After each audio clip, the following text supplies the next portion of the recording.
You really can't get it all done in a day. So when you've accepted that it's time to hire, that process can be really scary. In this video, I hope that I can make the hiring process a little bit easier for you by sharing what not to do, because we've seen it happen too many times before. If you're ready to bring someone on board and you don't want to make these 3 common mistakes, keep on watching. Hi, my name is Paris and I am the operations assistant for Team Megan Men's and an accountability coach inside of our group coaching program, Empowered CEO. We help online business owners get out of the weeds of the business and step into the role of CEO. In case you haven't heard, Megan is currently on maternity leave. She gave birth to a beautiful baby girl, Kelly, a few weeks ago. So in the meantime, you're going to be seeing a lot more of Team Megan Men's on this channel. I'm so excited to have the opportunity to talk with you today about the 3 biggest hiring mistakes that you can make when bringing on a new team member. The first common mistake that we see is hiring too fast. When you decide that you are ready to hire, you want it as fast as possible. I get it. It can be easy to hire the first person that you talk to or skip the hiring process altogether and just go with the person that your friend is using. I understand it's easier. Unfortunately, that'll usually result in a hire that isn't the right fit for the team in the long term and ultimately leave you back at square one. So I want to encourage you to take a breath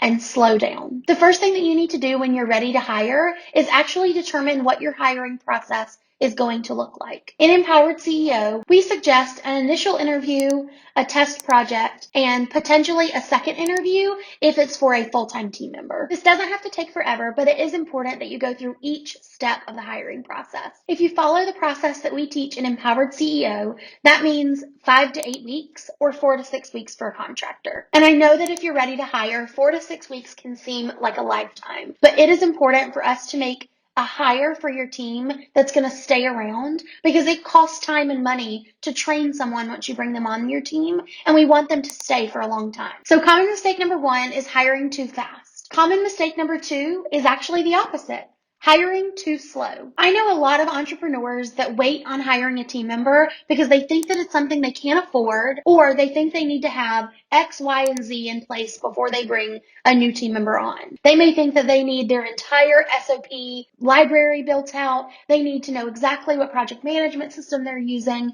and they need to be in a flow before they can ever bring on a team member. And while it is important to have some of those foundational things in place, once you bring on that team member, they can help you finish building out your SOP library, creating SOPs, migrating to a new system, setting up a system that you're already in. And when it comes to a team member being too expensive, remember, you can start your new team member at just 10 hours a month. And if that person's hourly rate is $30, that's just $300 that you're budgeting per month to have someone on your team that's helping you out. So it is affordable. So I want to encourage you to go back and revisit your budget. Can you afford to bring someone on for 10 hours a month? And what will freeing up that time for you mean? What will you have the extra bandwidth to take on? So common mistake number 1 is hiring too fast. Common mistake number 2, hiring too slow. And common mistake number 3 is actually the biggest mistake that we see. And that is, as the CEO, you do not have clarity on this role, and you do not have clarity on the expectations for this role. It is so important to have clarity on your expectations. This goes beyond the bullet points on your job description or the expected skills. I want you to think about, what is the bigger role that this person is going to play in your business? And what are your expectations for how they're going to show up? If you're hiring a contractor, are your expectations that they work a little bit in your business every day? If not, on the days that they're not working, do you still want them to check in? Do you expect them to show up to team meetings? This includes getting clarity on the outcomes that this person is going to be responsible for. Are you wanting someone to come in and just execute on tasks? Which is fine. Sometimes you just need that.